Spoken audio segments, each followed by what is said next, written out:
Happy Thursday, everyone. This is something a bit different going up in the feed. It's not a Weekly Planet episode, but as some of you may be aware, I've actually started a second podcast called Suggestible with my wife, Claire Tonti, who some of you may know, where basically every Thursday we've recommended things that we've watched, read, listened to, cooked, eaten, run over, punched in the head, just anything, you know what I mean? It's really short and sharp, 30-minute episodes. Been going for a bit over a month now and thought, hey, why not drop one of the episodes into this feed to see if anybody's interested? So here is one of those episodes right now. If you enjoyed the latest episode and others are linked below. Hello, James. We're back. We're back for another episode of Suggestible, the show where we suggestible things to you. What do you want? Some things that we've watched or whatever? Well, we got that for you. We got so many things. We've got at least 4 things. I've got lots of gardens and recipe things today. Oh my God, Claire. Okay, well, I'll try and avoid that so that people will actually have something to look forward to. Gotcha.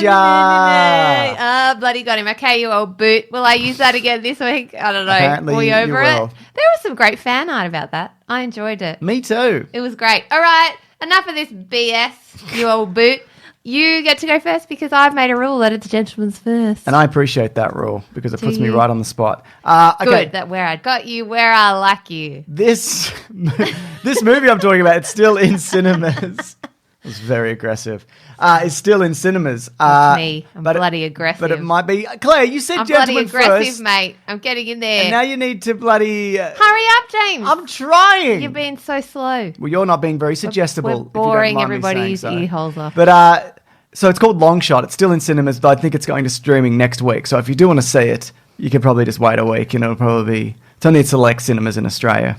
Anyway. Yeah, it's been out for ages. It's been out for a very long time and it bombed hard. Which made me so sad. I know, because it's great. It's one of the... it's probably the funniest movie I've seen this year, though I haven't seen many comedies. That's a big call. Yeah. Because you're sad and depressing. I'm sad and depressed, but also most comedies aren't good.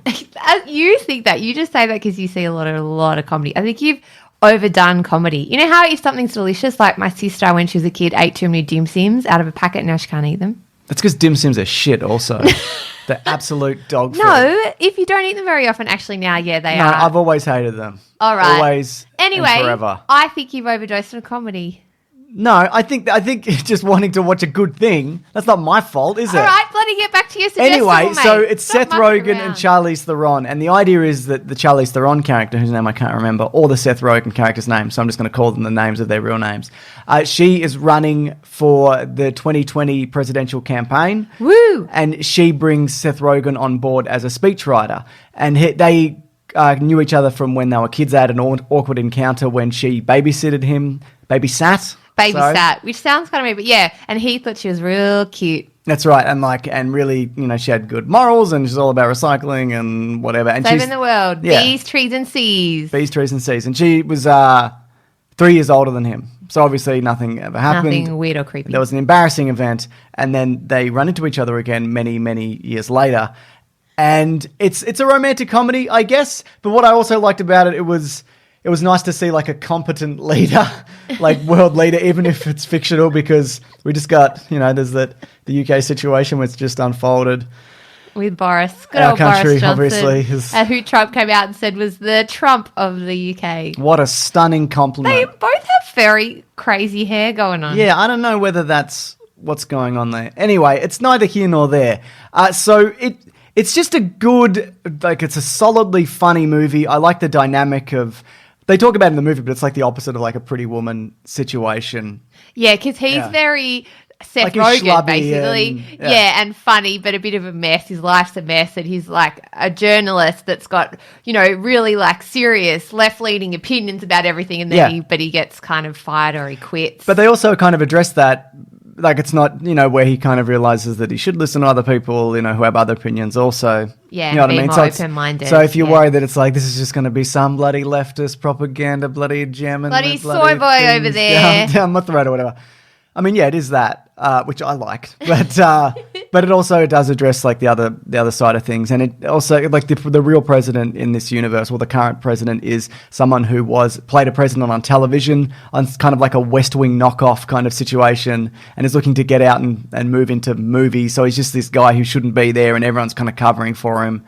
And, Gosh, and that sounds like such a fictional universe. I know, what a weird coincidence. But so It's tightly written and it's very funny. And again, I like the dynamic between the two of them. They're both really funny and they play off each other really, really well. The chemistry's great, which is surprising because Charlize Theron is like a goddess and Seth Rogen is Seth Rogen. Sure. But he's so funny in this and I think he's very charismatic. You really, even though she's so together and clearly so smart and hardworking and just like Amazon, you really believe that she would fall for him. Yeah. And the dynamic's just really great. And there's also there's things that they address about the difference between if you're running for president as a female candidate or a male candidate and things you can and can't say. And like, well, if I say this, I'm going to come across as angry and shrill. But if I kind of show any emotion, then I'm weak. And it's like this whole, so it's this real balancing act of like, and I know this is how it works. There's like, they poll them to see like, well, you're 82% in humor, but we think we could bump that up or whatever.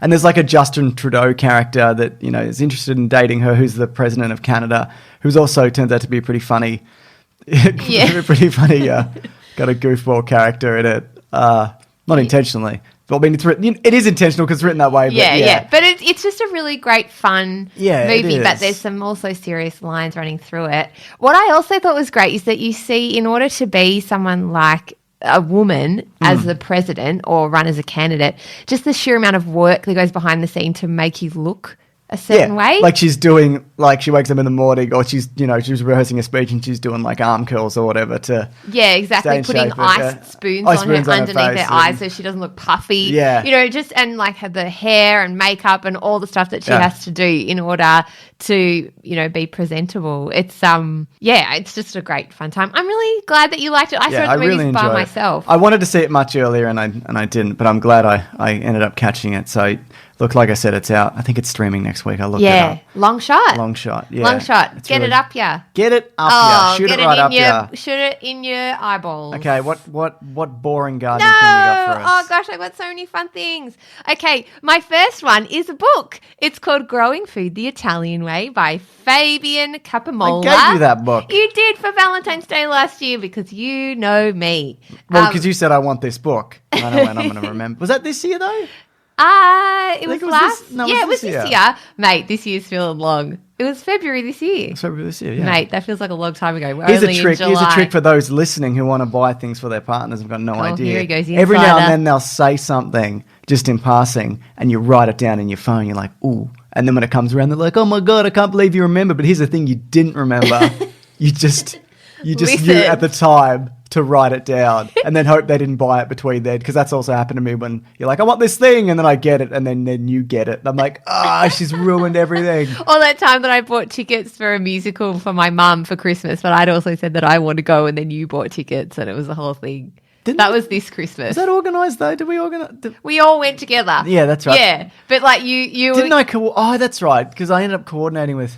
I can't remember. Yeah, that was there's a blog version. What musical was it? I can't remember. Oh, but that we hated as well. Oh, Evita. Don't cry for me, Argentina. Evita was terrible. Sitting next to you in Evita, the musical, was so hilarious because you hated every single second. And you're a musical man. I love musicals. You're a musical man. Evita went for 100,000 years. And there's that one song, but everything else was, and the acoustics were oh my God. Oh, it blew me away how, like, the opposite of, like, in a good way. It's like, wow, this is bad. Why do people like this? This is quite crap. Yeah, it was, and I love all musical theatre and just could not, I was so ready. We love the movie Cats, for example.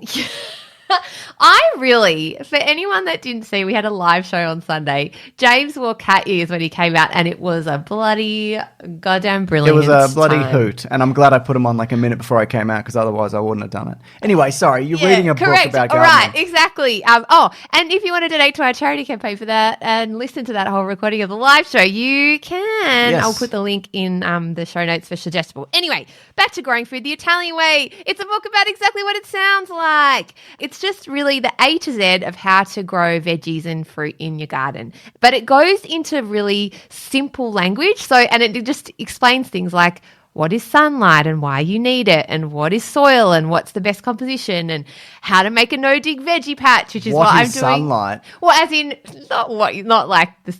We all know what sunlight is, but as in what type of sun and why you need sun. And how long for each Correct, exactly, because sun's really, really important. That's a thing that people often get wrong. The sun's overrated, mate. No, but it's just really important. Sun's had it too good for too long. God.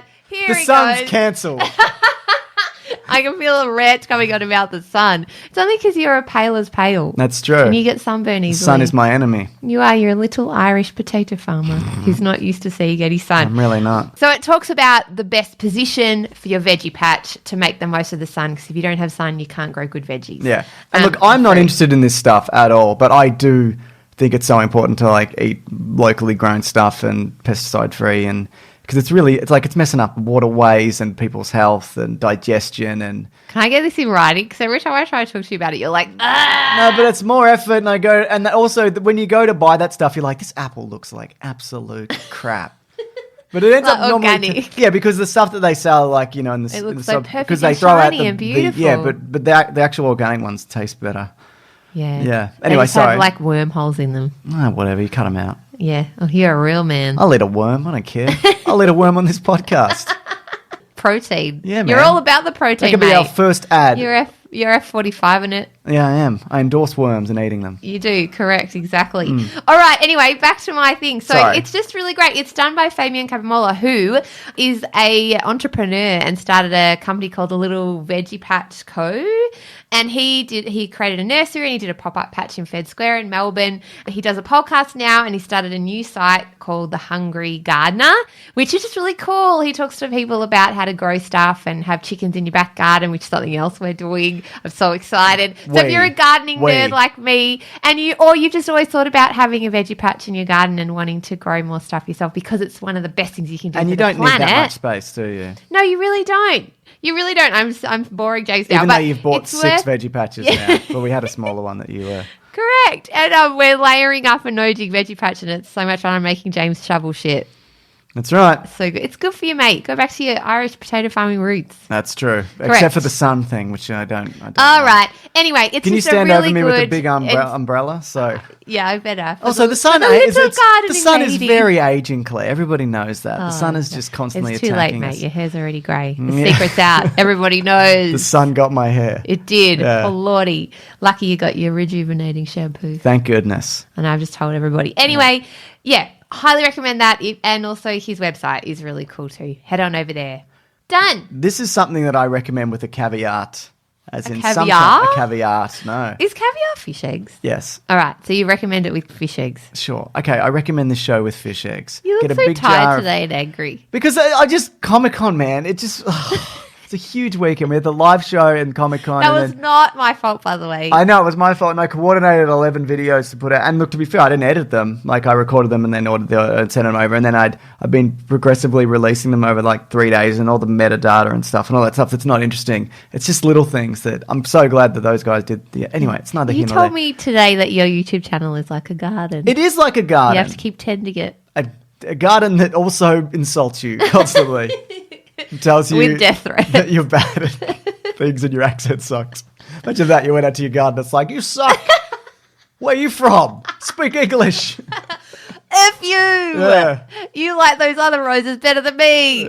Yeah. It's pretty good. But it's comedians in cars getting coffee. This is an old show. It's streaming on Netflix. I don't know if it So started this on is Netflix. your next suggestible. Yes. Ah, And you so- moved right along. People probably know this, and I'm in two minds about it because sometimes it can be great. So, comedian Jerry Seinfeld. I am going to talk about Eddie Murphy. Jerry Seinfeld takes a car, whether it be a classic car or a new car, and he goes and picks up a comedian, and they drive in the car and they chat about comedy and life, and they get a coffee, and then they go home. It's very low effort for Jerry Seinfeld. I mean, why wouldn't it be? He's got enough money, so it just seems like it's a fun thing, that like a personal project he can do, like a podcast or a garden that screams at you.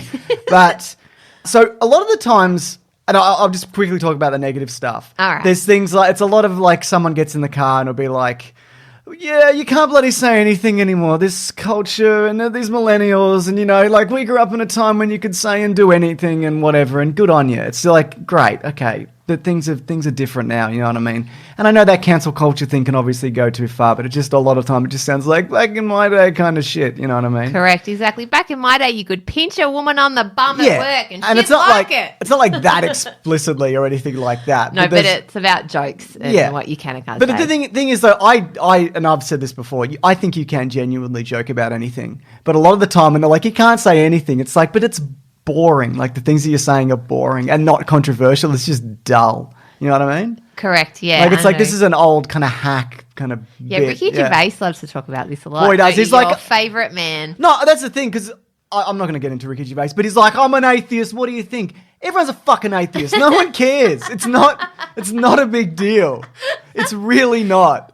Yeah, I know. Look, I really liked Afterlife, his show on Netflix. I know you didn't. So No, much, but I'm I hot and cold enjoyed on it. Like, but I think Your good mate Joseph loved it too. he did love it. Yeah, but don't get me wrong. Ricky Gervais has done some really good stuff. We'll talk about For the Office and whatever. But there's that thing of like, did I offend you kind of thing. It's like, no, it's just dull. Like, it's just dull. And yeah. But anyway.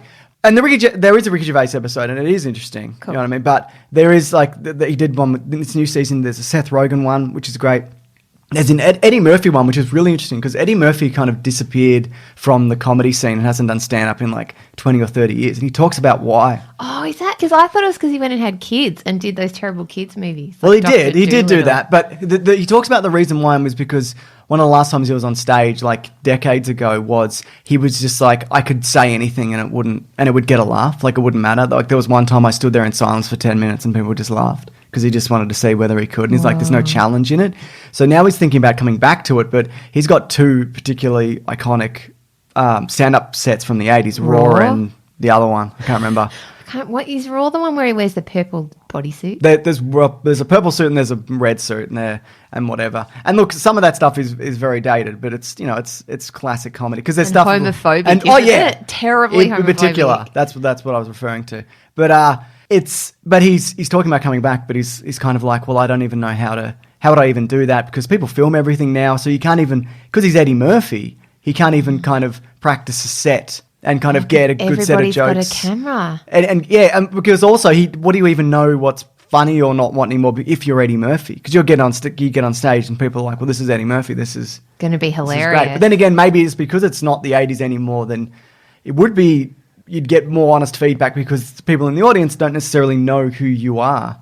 If they're a younger generation, at least. Oh, they know him as the donkey from Shrek. Yeah, but even then, like... People would still know Eddie Murphy. Yeah, but they don't know his stand-up is what I'm saying, and they don't know the history. Yeah, that's true. But like coming to America... Coming to America. They're making a new one. Yeah, I mean, I think the thing with Eddie Murphy is even though he might not have done stand-up for so long, the body of his work is still being watched by each generation. And the thing about Eddie Murphy was that I realised watching this, he's still very funny and very sharp. Like he's still quick on his feet, you know. He lives in, like, he's obnoxiously rich, but he seems to he likes being alone in his quiet time and whatever. But he loves his family, and he talks about that kind of stuff. How he got really upset when like one of his kids moved out. He goes and cries in his room or whatever.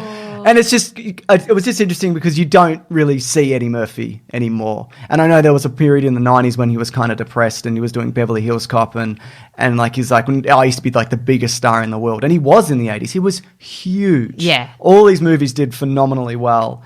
But then I remember I saw I think it was Bronson Pinchot. Is that his name? It's a guy from Family. You're real Cousins. struggling. What are the Perfect Strangers? Oh, yeah. Balky. Yeah. He's Balky. And because he worked on Beverly Hills Cop 3 and he remembers having a conversation with him. I remember reading this interview. And Eddie Murphy was kind of like, yeah, nobody kind of cares who I am anymore. And he was kind of in this kind of slump. Yeah. So and that was a period where he did like Dr. Dolittle and a bunch of kids' movies and things like that. But I just thought it was really fascinating that this guy, and because he started so young, like he started in the 70s with like Cosby and Pryor and all these other comedians, and actually Jerry Seinfeld at the same time. And he's never had anything weird, controversial, other than his like homophobic statements and stuff in the 80s, which people got away with it. None of that is acceptable. Like I don't know. But it was a different time, and people didn't understand AIDS at all. Yeah. Because he talks about in it, he was worried like if you kiss somebody that you get AIDS from them.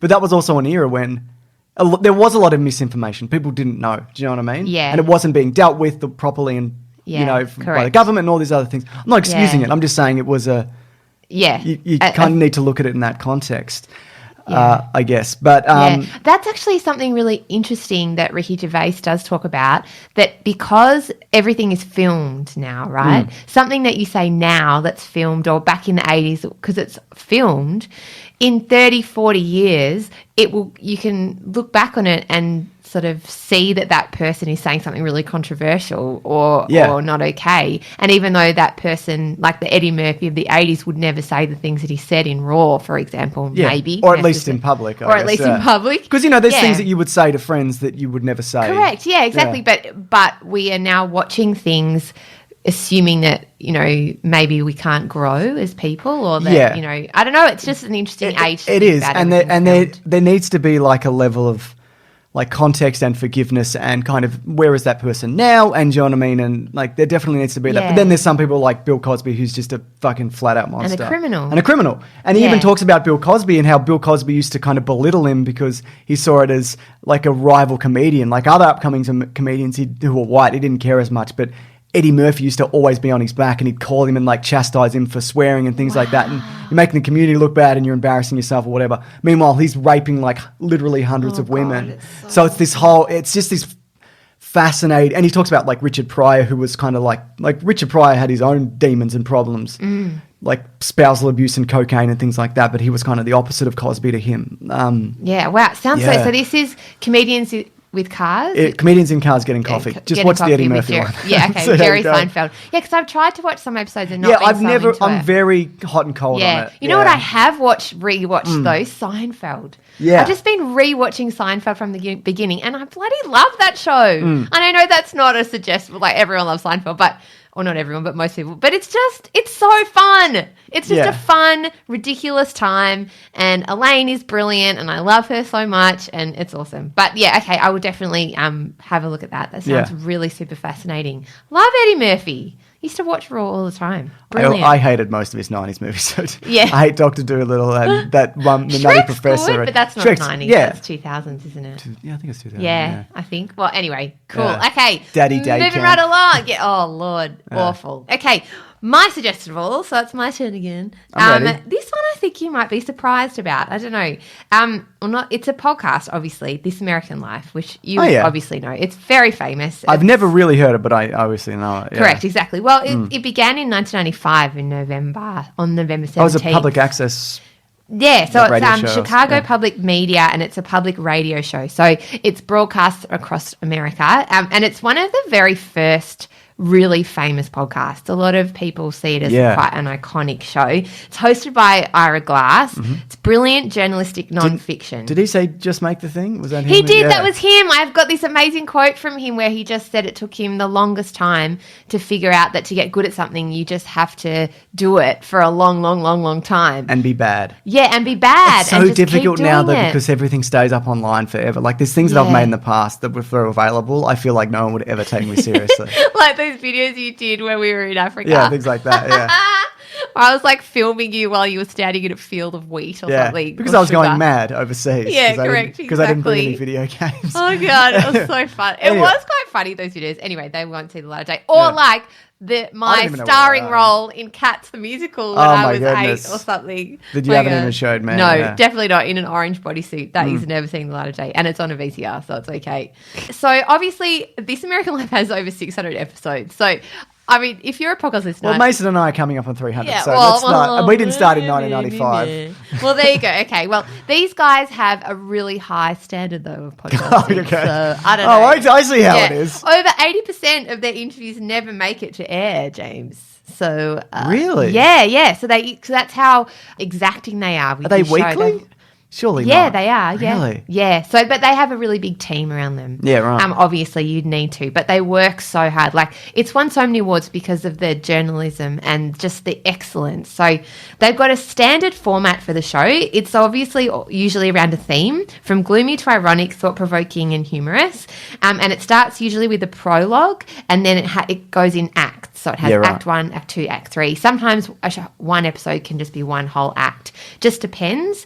And the journalists are brilliant, but I wanted to recommend you specifically one episode and really just the prologue of an episode because I know you're time poor over there, Mr. Sunday Movies. You got no time and you're aging fast, so I don't waste your earballs. The sun is just banging at my door, just coming to get me. I just said earballs. I meant earholes. No, you meant earballs. Oh, okay, I said earballs. Anyway, the episode I'm recommending is a recent one. It's called Save the Girl, and it's really about a whole lot of different ways that kind of the society loves an innocent girl being saved. Yes. You know, they just love that. Yeah. They love that idea of an innocent girl being saved in all different ways. It's a story as old as time. Yeah, definitely. From And Cinderella and you look at things like horror movies. The trope was like the girl who was a virgin or whatever, and she's nice. She's the one who escapes at the end. You know what I mean? And the couples that are having sex get murdered. Yeah, correct, exactly. Because she's usually young and beautiful and innocent, like a Cinderella type, Snow White type, Sleeping Beauty type girl, and she gets saved. Anyway, this episode begins in the prologue with a look at Final Fantasy VII from 1997. I've never played it. Do you know what I'm talking well about? Aware of Final Fantasy. All right, okay. And the girl specifically in that who gets murdered and everyone cried about it. Yeah, it's still a thing. People are still banging on about it. Aerith? Eris, I don't know. Eris Gainsborough, who was a flower seller in this game. But they just kind of look at how all of these boys and men, really, who were playing this game were super invested and all cried. Like, so many of them cried. Yeah. And why did they cry? Well, it was a story that there wasn't. But they talk about it. I can explain. Yeah, you can talk about it. Yeah, it was because it was a new kind of era of video games of 3D and storytelling. Because it was the whole lot of 16-bit side scrolling like Mario games, and then this in a couple of years after you get something like this, which is this big sweeping fantasy tale, and it's kind of naff by today's standards. But yeah, it was kind of the benchmark of video games at the time. It was Japanese, right? And then remade. Well, they still make them. Yeah. Well, I think there's one coming out. There's one coming out. They're remaking it. Yeah. So it was created by Yoshinori Kitase and Hironobu Sakaguchi, which I probably murdered those names, but anyway. That was perfect. That was Origato. Okay, oh God. Designed by Tetsuya Nomura. Well, because we did an ad for he did the music, didn't he? I know, he did all the artwork. Okay, then he ignore that. Cut that out, Collings. Yeah, cut that out. No, definitely not. But anyway, we did do an ad though for a video game. For the because the music is also really iconic as well. Yeah, that's right. I know because I listened to because they play the bit where she dies. Because basically, this beautiful innocent girl who's very sweet, who's got piercing green eyes and beautiful long flowing hair, just gets stabbed through the chest with a sword and Sephiroth, dies. Maybe. Yeah, I can't remember. Who knows? And is it Cloud Strife? Is the main character who is shocked? I think his name's Cloud McCloud. Well, I had Cloud Strife written down, but who knows? And apparently on the screen, the words come up, she will no longer laugh, cry, or get angry. Oh, and she's voiced by Mandy Moore. Really? I didn't know that. I know. Who also voices the Princess in Tangled. Yes, she does. Yeah. She's awesome in that. I love her. Great job, Mandy Moore. Anyway, that's a really interesting episode. So it's only 10 minutes, that prologue, but it's just a really It's Cloud Strife. Wow. Really yeah. They interview like a gamer who was, maybe 13 when it came out. Yeah. And now which would have been like my age as well. Yeah, exactly. So now he's in his 30s and he was super invested. So it's interesting because the journalist, originally got into this because her brother apparently cried when the girl dies, but he refuses to admit that he cried. That's great. So she goes to interview someone else because he won't admit on recording on tape that he actually cried, but she remembers him crying. The thing is, though, I never liked those games. Oh, what? Well, we're going to get so much hate mail now. I don't care. I don't like them. I don't like RPGs. There's too much time and investment in them. And you go, get the crystal and put the spell and it's turn-based and whatever. I know there's amazing craft into it, but it's never been my thing. Is it like Zelda? Is that the kind It's way more complicated than Zelda. All right. But yes. Because I like Zelda. I like the Ocarina of Time. Yeah, it's a good game that I never played, but yeah. Oh, I loved it so much. Anyway, so but you didn't like Majora's Mask. Not so much. Because you couldn't beat it No, it's so freaking annoying. You have to keep repeating. I hate doing things all over again. I hate that. Anyway, another episode I'd recommend of This American Life is my favourite one, The Invisible Made Visible. It's really interesting, and it starts with a guy who's blind, who's looking for a phone in a hotel room to call his wife, and he can't find it. He goes to sleep, wakes up in the morning, and then miraculously where he was looking on the table, there's a phone, even though he said he felt over the entire coffee table and there was no phone. Yeah, but did he? Who knows? Anyway, it unfolds from there, and then there's another story about a man who's blind. It's like a fictional story? No, they're all real. Yeah. All of these stories are true. They're sort of true fiction, true stories.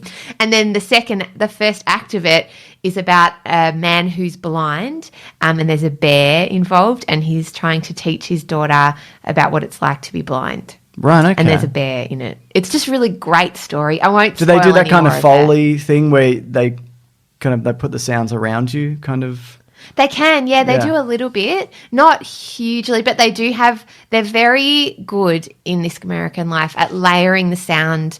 They record in different places, they interview in different places, outside in the woods or in homes, or they often do phone calls. So it's a very atmospheric podcast. I don't always love it. Sometimes I'm not in the mood for it, but those 2 episodes really grabbed me. So I highly recommend them. And they will be linked below by Collings. Thanks, Collings, you wonder kid. Person, man, human. All right, we've come to the end. We're at 29 minutes, James. Oh, my God. Do you have anything to say? Any other things I have over there? nothing to say, and I won't be back. Any reviews to read? I do have a review. Oh, God. Hurry up there, man. Okay, this is from Shrek and Donkey, actually.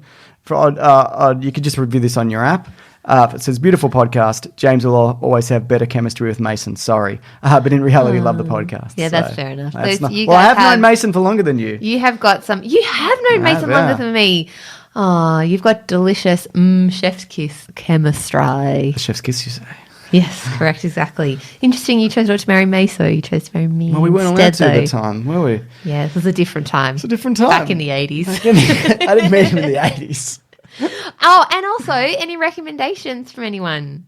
Oh, I don't have anything. I forgot to. Sorry, it was just been a really busy time. Yeah, hang on. While you're looking for that, Simon Morgan sent in some fan art of You Old Boot. Oh, yeah, that's so awesome. Yeah, Thank you, so Simon great. Morgan. All right, I also have a recommendation. What do you got? From Gregory at Gritmon. Thanks, Gregory.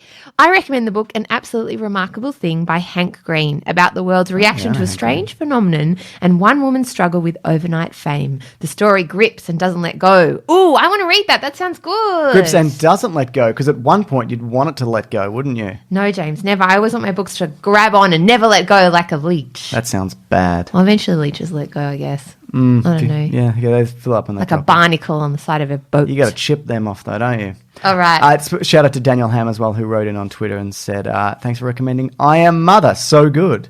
And also thank you to Claire, you, for recommending David Tennant's podcast, reminding him of that. So. Oh, that was a good one. And then there's a gif David of Austin Tennant. Powers doing a salute. So. Oh, I salute you back, sir. Thank you very much. And you too, Mike Myers, Austin Powers. Correct, exactly. All right, this has been Suggestible Pod. You can find us on the Twitter at Suggestible Pod, on Instagram at Suggestible Pod. You can find more podcasts just like this on at planetbroadcasting.com. You can find me on Instagram at Claire Tonti, and this man over there who's looking very sad and tired today because of Comic-Con weekend I hate at myself. Mr. Sunday Movies on all the platforms and on the YouTubes as well. And we would love to hear your suggestibles. So please tweet us, That's write right. us, do all the things, and review us if you like us. Yeah, that really helps. Helps a Yeah. lot. All right. Thank you, everybody. And thank you, Claire. Oh, You thanks. old boot. Thank you. I'll see you next week, old Claire. Sunny Jim. We don't talk during the week. We just do this. We don't. This is the half an hour of time that we spend together, and that is it. All right. Signing off. Thanks, guys. Bye. Hello, it's me again from that podcast you listened to just then, and also another podcast that you may listen to also. Like I said up top, there are more episodes in the description. If you want to head over to iTunes or wherever to subscribe and review, that would be absolutely fantastic. I would be forever in your debt. Let's not say forever. Let's say 6 months in your debt. Okay, enjoy the rest of your week.